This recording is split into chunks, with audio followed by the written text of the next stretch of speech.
बिस्मिल्लाहिर्रहमानिर्रहीम। अस्सलाम वालेकुम स्टूडेंट्स, हम एक सिंपल सा क्वेश्चन हल करने जा रहे हैं यहाँ पे about colligative properties. Colligative properties पर इंशाल्लाह मैं डिटेल टॉपिक भी करूँगा, लेकिन ये एक स्टूडेंट ने क्वेश्चन पूछा था तो इंडिविजुअली जवाब देने से बेहतर है कि मैंने कहा कि यार वीडियो बनाकर अपलोड कर दूँ तो आप सारों को फ़ायदा हो जाएगा। So the question is one molar aqueous solution of which of the following will boil at 100.52 degree C. तो इसके लिए आपको लाजमी सी बात है कि पता होना चाहिए कि what is colligative property and what is the elevation of boiling point. Colligative property simple, the properties of solution which depend on the number of solute particle but not on its nature are called colligative properties। But इसमें शर्त यह है कि salute के दो खसूसियात होंगे। एक तो सल्यूट होगा नॉन वोलेटाइल जिसका बॉइलिंग पॉइंट क्या होगा, ज़्यादा होगा सॉल्वेंट के मुकाबले में, and the second point is it should be non electrolyte, क्योंकि जब ये इलेक्ट्रोलाइट होता है तो फिर तो ये क्या होता है, आयोनाइज होता है। So simple, those properties of solution which depend on the number of solute particles but the solute should be non-volatile and non-electrolyte but not on its nature are called colligative properties। तो हमारे course में elevation of boiling point, lowering of vapor pressure, depression of freezing point and osmotic pressure। So obviously we know that one molar aqueous solution which have 1 mole of non-volatile and non-electrolyte solute will boil at how much, 100.52 degree C। So Kb, which is called ebullioscopic constant or which is called molar boiling point constant, course में given है Kb for water। लेकिन जब 1 kg of water में 1 molar का मतलब क्या है कि सॉल्वेंट इसमें वाटर कितना होगा 1 kg और सल्यूट कितना होगा 1 मोल, लेकिन 1 मोल सल्यूट क्या होगा नॉन वोलेटाइल एंड क्या होगा non volatile and non electrolyte. तो तब बॉइलिंग पॉइंट में इंक्रीज कितना आएगा 0.52 degree C. As we know pure water का बॉइलिंग पॉइंट 1 एटमॉस्फेरिक पे कितना है 100 डिग्री सी। तो जब इसमें हम 1 mole non volatile and non electrolyte solute add करेंगे तो इसका बॉइलिंग पॉइंट एलिवेट होगा, कितना ज़्यादा होगा 0.52।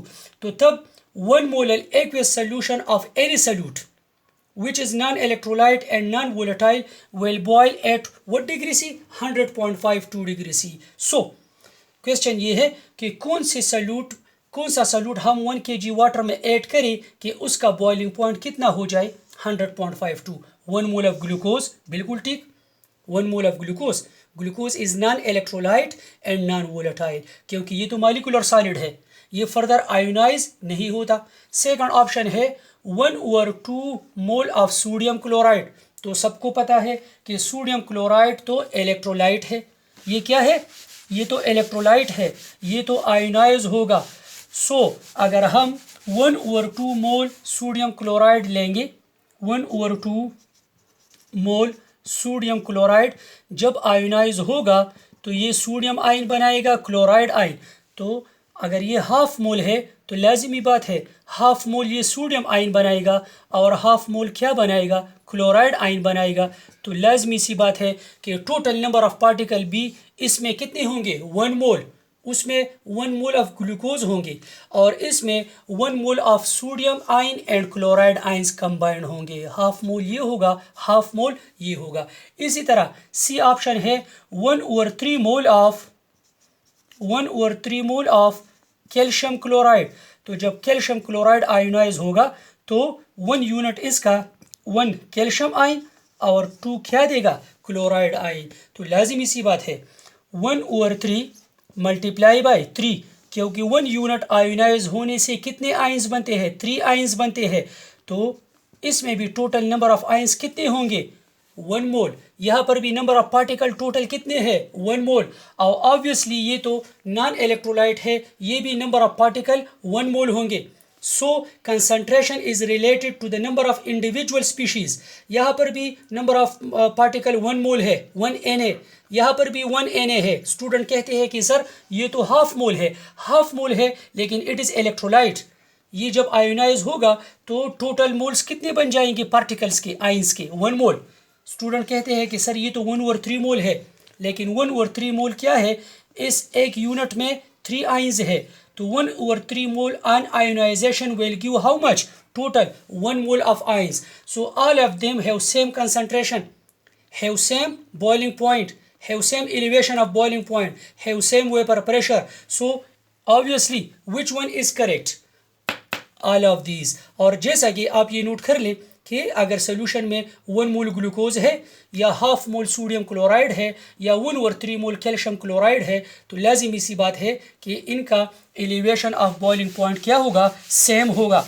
इसी तरह अगर यहाँ पर मैं for example let suppose 1/4 moles of aluminium chloride, ये तो इतना ज़्यादा आयोनाइज नहीं होता, लेकिन फर्ज let suppose it also ionise. So अगर 1/4 मोल of aluminium chloride ionize aluminium ion और 3 chloride ion 1/4, टोटल ये कितने आयंस बना रहा है, 4 मल्टीप्लाई बाई 4। सो टोटल इसमें भी नंबर ऑफ आयंस कितने हैं, 1 मोल है। सो इसका मतलब है 1 mole glucose, half mole sodium chloride, 1/3 mole calcium chloride और 1/4 मोल एल्यूमिनियम क्लोराइड। ये तो इतना आयोनाइज नहीं होता, ये तो मैंने सिर्फ आप लोगों का कॉन्सेप्ट समझाने के लिए ये किया है कि all of this solution will elevate how much up to 0.52 degree C और बॉइलिंग पॉइंट इसका 100.52 डिग्री सी होगा।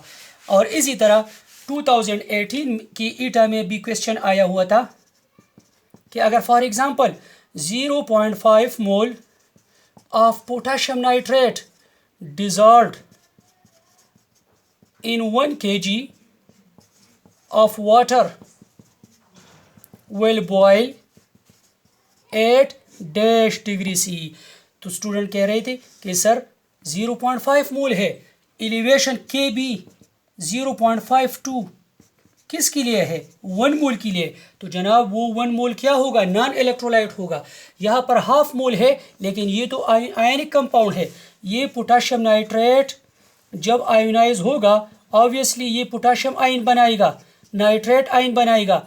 तो अगर ये 0.5 मोल है तो 0.5 मोल पोटेशियम आयन, 0.5 मोल नाइट्रेट आयन, तो ये टोटल कितने पार्टिकल्स बन गए, 1 मोल। और 1 मोल के लिए एबुलियोस्कोपिक कांस्टेंट फॉर वाटर कितना है, 0.52 डिग्री सी। सो ऑब्वियसली इसका भी बॉइलिंग पॉइंट कितना होगा, 100.52 degree C. It was the question of 2018 और ये आप लोगों के कॉन्सेप्ट के लिए। इंशाल्लाह और भी इस पर मैं वीडियोस करूँगा। Keep in touch with chemistry online. Till then अल्लाह हाफिज़।